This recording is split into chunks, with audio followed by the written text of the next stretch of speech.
السلام عليكم ورحمة الله وبركاته. sheekada waxa weeyaan laba wariyay oo idaacada ka wada shaqeeya nin nag yees qabay muddo sayis u qabeen ayay maalin khilaafeen habeen arurmadii idaacadu soo shaqo tageen arurmadii dadkii oo careysan ayaa lagu kala qoray barnaamij iyada waxa laga yiri daadaheynta barnaamijka iyada shaqo ku leedahay isagana waxa laga yiri warka iyada jeedinaysa saacada 9 soo galay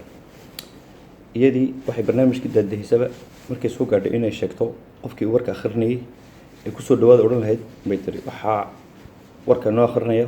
kii baasa ee Abdi Faarax bay tiri isagu garab joogaa wuxuu sitaa baalki maqlaya waa direct live wen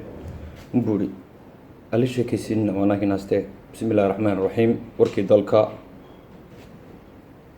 waa hinaaso idaacada maray oo sheeko la hubo